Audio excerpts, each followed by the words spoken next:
씨앗을 파종을 하던 모종을 키우던 밭으로 정식을 해서 자라던 어떠한 작물이 씨앗서부터 정식 큰 밭에서 움직일 수 있는 그 온도가 있어. 20에서 25도인데 25도를 중심을 잡고 가야 돼. 요건 무조건이야. 25도. 트레이를 갖다가 논다. 그게 2월 달이잖아.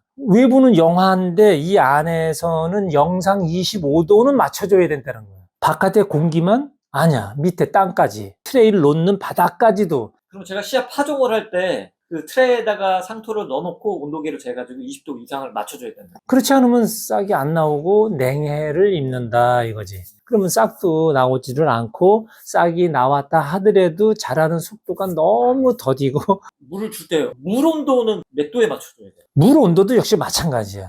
25도에다가 중심을 두고 가야 돼. 그게 흔들리면 안 돼. 네, 이장님, 고추 모종 정식 후 벼순 제거 이제 힘들게 하지 마세요. 그 영상에 댓글을 달아주셨어요. 물 온도를 지켜달라 하시는데 따뜻하게인지 몇 도인지 말을 안 해줘서 답답하네요. 이렇게 하셨어요. 좀 답답해서 이렇게 질문을 해주셨는데 사실은 이게 먼저 영상에 다 있는데 그 한 대목만 보고서 이제 딱 질문을 하시니까 그래도 뭐 그 답변을 우리가 해소를 좀 해드려야 되겠지. 자, 식물이 지금 씨앗을 파종을 하던 모종을 키우던 또 그게 밭으로 정식을 해서 자라던 통일을 해서 그냥 이야기를 하면은 어떠한 작물이 씨앗서부터 정식 큰 밭에서 움직일 수 있는 그 온도가 있어. 그 온도가 몇 도인지를 우리 김 PD는 알고 있지? 네, 20에서 25도. 그렇지. 응. 자, 일단은 20에서 25도인데 25도를 중심을 잡고 가야 돼. 요건 무조건이야. 25도. 자, 그러면 어떻게 할 것이냐? 씨앗을 처음에 파종을 한다. 우리가 지금 트레이다가 모종을 키울 때 씨앗을 먼저 갖다 놓잖아. 그러면 씨앗을 아퀴를 튄다 그래. 그럼 그게 몇 도에다가 놓겠어? 그 25도야. 그리고 트레이를 갖다가 논다. 그게 2월 달이잖아.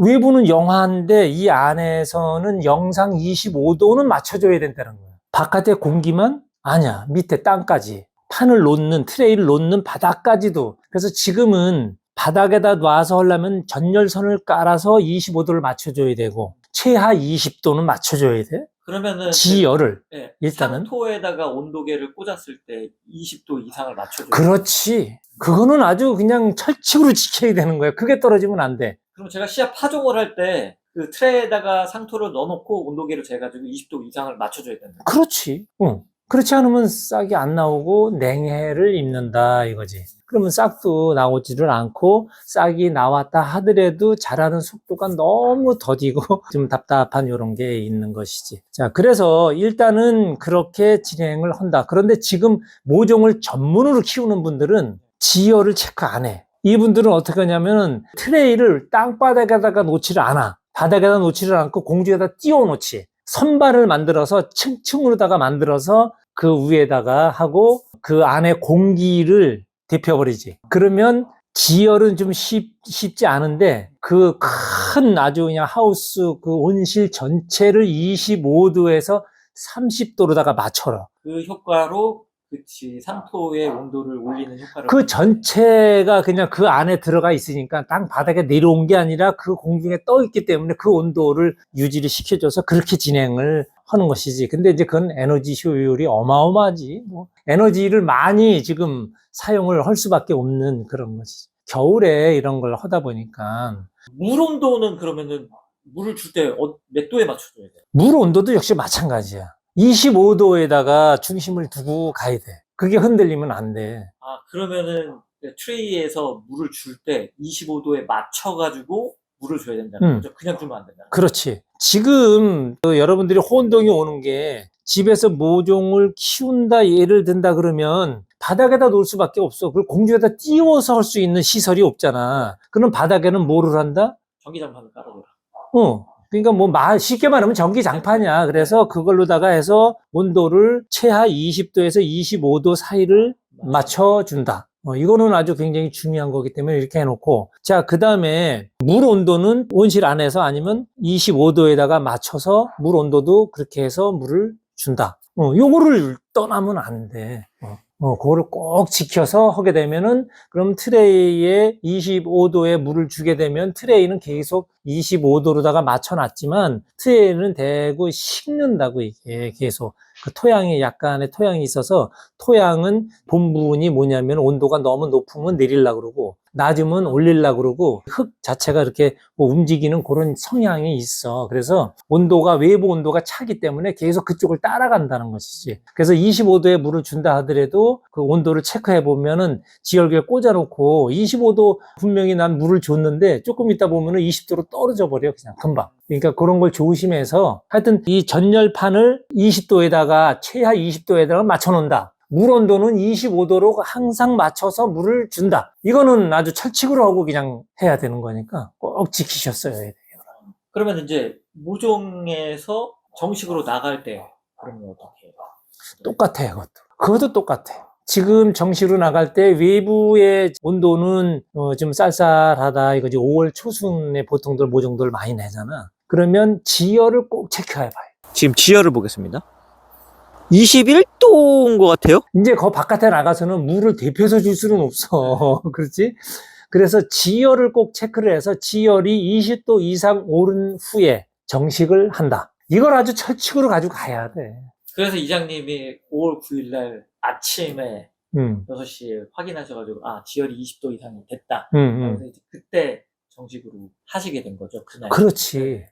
근데 여기서 되게 중요한 게 있잖아요. 물을 준 상태에서 20도가 돼야 되는 거예요. 그렇지. 수분을 맞춰놓은 상태에서 한다. 이게 왜 그럴까? 왜냐면 저희가 물을 나중에 주게 되면 지열이 떨어질 수가 있어요. 그 넓은 밭에다가 그 물을 데펴갖고 주기는 좀 어렵다는 거지. 그리고 지열이 한번 떨어지면은 그 밭 전체가 떨어지기 때문에 그걸 올릴 수 있는 그런 거는 좀 쉽지 않잖아. 그래서 이 자연을 운영하려면 이렇게 해야 된다. 그러면 물을 먼저 흠뻑 줘서 이제 멀칭을 딱 해놓은 상태에서 지열이 20도 이상 오를 때까지 지열기를 꽂아놓고 기다린다. 요게 굉장히 중요하다고. 그래서 그거를 한 다음에 정식을 하는 것이지. 근데 이거를 안 지키고 그냥 진행을 했다. 지열이 좀 낮은데 진행을 했다. 근데 지금 오늘이 5월 16일입니다. 16일이지. 16일인데 오늘 여기 경기도 파주시 적성면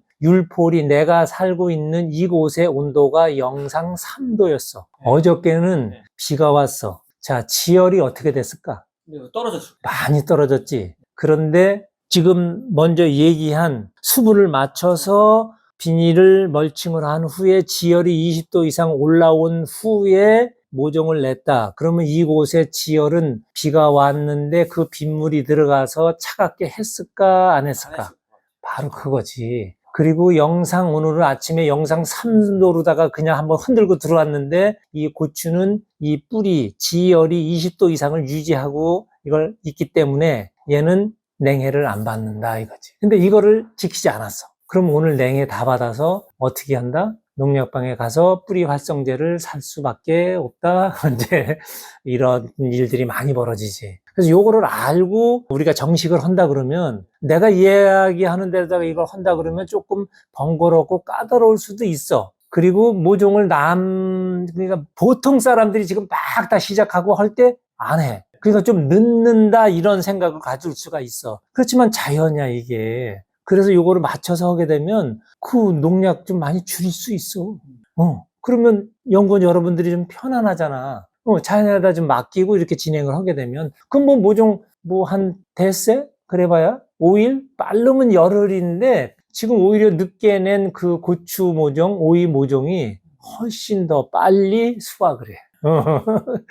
내 말대로 한다 그러면 모종을 일찍 냈다고 일찍 수확한다. 그것은 다른 관리를 하기 전에는 거기다가 비닐 포복을 이렇게 해서 이제 가온을 해서 이렇게 한다 그러면 다르지만 일반 그냥 노지에서 그냥 진행한다 그러면은 내가 얘기하는 대로 하게 되면 오히려 더 편안하고 여러 가지 쓰던 그 약재를 안 써도 되고 그냥 진행을 할 수가 있으니까. 그럼 노지에 씨를 뿌리는 그냥 모종 말고 씨를 뿌려서 파종을 해가지고 하는 그것도 반드시 온도 체크를 하고 해야 되는 거예요. 그럼 그거 아주 중요하지. 아주 중요해. 이걸 진행하게 되면 농약하고 이런 것들을 안 써도 많이 줄어. 많이 줄어. 안 쓴다기보다 많이 줄어. 근데 우리 같은 경우에는 전혀 비료 농약 이런 거라 없으니까, 자체가 없으니까 뭐 이런 얘기를 아주 자유롭게 할 수가 있는데, 관행 농업에서는 내가 얘기한 이것만 실천한다 하면 그런 게 많이 삭제가 돼. 그럼 편안하잖아, 좀. 이거를 꼭 지켜야 되는 작물이 따로 있는 건가요? 안 지켜도 되는 작물부터 먼저 얘기를 할게. 마늘, 양파, 대파, 상추, 엽채류, 기타 엽채류들. 이런 것들은 안 지켜도 돼, 이거. 상관없어, 이런 거. 걔는 그 뭐 동해 좀 받아갔다 그래도 온도만 오르고 지열 오르면 그냥 지가 알아서 그냥 풀어줘서 막 자랄 수 있어. 그런데 고추, 오이, 가지, 호박 이런 애들은 한번 탁 이거 냉해를 입었다. 예를 들어서 그 지열이 확 떨어졌다. 외부 온도가 지금 뭐 영상 3도처럼 이렇게 막 떨어졌다. 이랬을 경우에 어떤 일이 벌어지냐. 죽기 직전까지 얘가 딱 들어가 버렸잖아. 그러면은 자기가 여기에서 임무를 어떻게 해야 돼? 얘는 정화의 임무를 갖고 있다고 그랬잖아. 우리는 수학의 임무인데 근데 수학하고는 전혀 관계가 없어. 이 작물은. 그래서 정화의 또 자기 본능의 종족 번식이 있다는 거지. 그래서 얘는 뭘 많이 한다? 격가지를 많이 퍼뜨린다. 그리고 옥수수 같은 경우에도 일찍들 내는데 가지나 고추, 그 옥수수 이런 것들은 이렇게 냉해 피해가 약간 있다 그러면 그런 그 격가지 나오는 게 많이 몇 곱이 더 늘어나 버린다고. 그래서 농부가 할 일이 많아지지. 그러니까 그런 거를 좀 조심해서 진행을 하게 되면 많은 그 일손이 또 많이 확 줄어드니까 그렇게 진행하면 돼. 이 지열만 온도만 잘 지켜도 농약과 노동력을 줄일 수 있는 거네요. 그럼 엄청 줄이지. 그 자연의 보살핌을 그냥 받을 수 있는 거야. 그 역행하지 말고. 내가 역행한다 그러면 이상하게 생각하실 분들도 많아. 나 역행하고 있는 거야, 지금. 자연에서 운행하는 걸 그냥 따라가면 된다니까, 그냥. 그러면 아주 편안하게 할 수가 있어.